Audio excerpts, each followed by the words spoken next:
Welcome to Tuesday's Tips from Sew Very Easy. My name is Laura, and today's tip is different things that we can use our seam batting tape for. There's more than batting that we can use it with. So what it is a polyester, very lightweight mesh fabric, and it has an adhesive on one side. And it's most commonly used to put quilt batting together so that we can maximize our quilt batting. So I'm going to show you how to use that first, and then I'm going to show you some other things we can use this with. When we are quilting, we will often end up with little pieces that are trimmed off of the quilt when we are done quilting. Some of them can be quite big pieces, others are quite small. The whole idea is to put these together so that we can use them to make a larger quilt. Now, I do like to keep my batting separate. This is a fusible batting, this is an 80-20 batting, and this is a cotton batting. So I do like to keep them separate, and that way they wash up and quilt up the same way. The battings that do not have a fusible on them are going to be treated the same way, and the fusible is a little bit different. So let's start with this cotton batting. So I have this cotton batting. If I had a thin table runner, I could put them together, or I can put them together along that straight cut and have it for a table topper that's a little bit more square, or even a handbag. What we need to look for before we put this tape on is a few things. If we have two straight edges, we can use that. But I would recommend making sure it's not overly wrinkled. So let's go to the ironing board and get this ready for the tape. So I do have two straight edges that I'm going to work with. I'm just going to press that area that I want to tape together. And I also want to clean it up because I do not want any dark or any lint under that tape. And then I'm going to make sure all of those pieces match up. And I have no seams overlapping, so this will work as a nice seam. I just need a piece of that tape, and I do want that glue side, which is the bumpy side, down. Smooth this all out. Make sure everything is together. We have no separation in that batting. Now we're going to be able to fuse this on. And I like to use a pressing cloth. You could use a piece of cotton. I do like to use a cloth, and that way nothing goes on the iron, or the iron doesn't put anything on my batting. We now are going to press that tape for 10 seconds. I do want to press, not iron. Count to 10, just hold the iron down and press. Lift up, press. And we're going to continue to do that through that whole seam. When that has cooled down, we now have one very stable, beautiful piece of batting. You do not need to put another piece on the back. This will all stay together as we're quilting it. So I've turned those two pieces now into one piece, and I was able to use the straight cut. What if we don't have a straight cut? For example, this batting ends up having a round piece cut out of it, so there really is nothing that I'm going to be able to match up. But I still can put these pieces together by making my own seam. You can give it a steam just so that there's no wrinkles in it. Overlap those seams as much as you can, and now I'm going to make a cut. Now you can put a cutting board underneath there and just use a rotary cutter or a pair of scissors. And the line doesn't have to be straight. Just keep those layers together and cut through both pieces.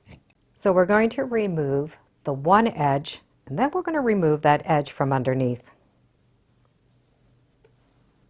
And now those two pieces are going to match together just like a puzzle piece. I'm going to do the same thing Put that seam tape down, make sure all those edges match, and start pressing and hold for 10 seconds.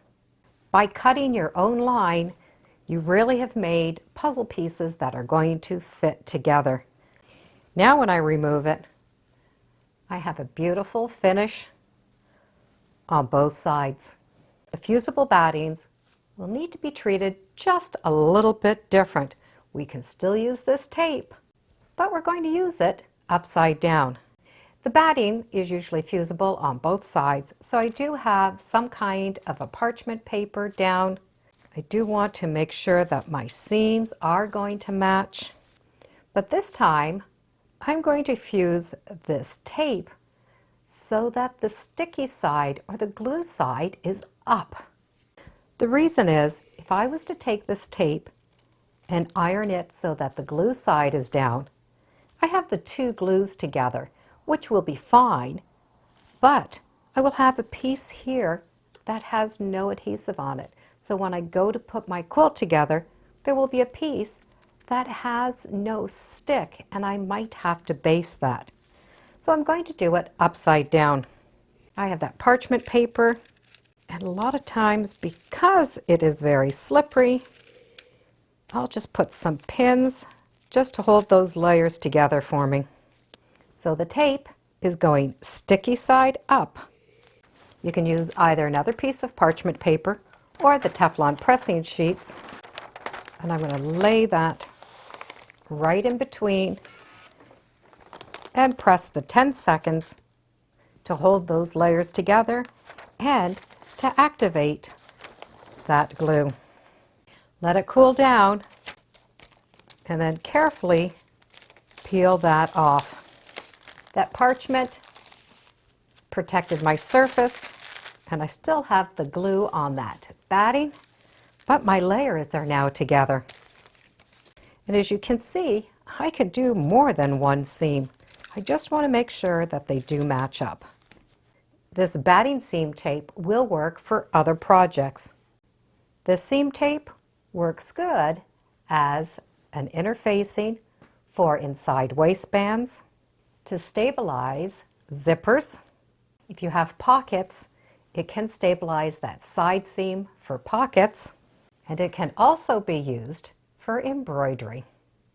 Here's a fishing shirt of my husband's, and it does have an embroidered panel on it. And it's very itchy against the body. So I'm going to be able to take this tape, so it's fusible side down, cut it to a size that I need, and press it on. But I would recommend using a good old pressing cloth. Now that shirt is very soft against the skin, so that embroidery doesn't scratch. And thinking of scratching, have you ever had a shirt that there's a certain part in the side that is always itchy? When you look at the other side, you can't see anything, but it's itchy against the skin. The tape will solve that problem. Place that tape, glue side down, and iron it on. As a matter of fact, you can cut this right in half and have a nice thin piece just to cover that itchy side seam. So the batting seam tape from Basel definitely works great for batting. It gives us that nice finish, and we're going to be able to maximize our batting, but it definitely can be used for other reasons. Now, if you've used this for more than what I've come up with, I would love to hear about it in the comments. I love being able to take one thing and use it for many other things. Thank you for joining me today on Tuesday's Tips. Feel free to subscribe and come on back. I'm on Facebook, Instagram, and I do have a newsletter, all under So Very Easy. Bye for now.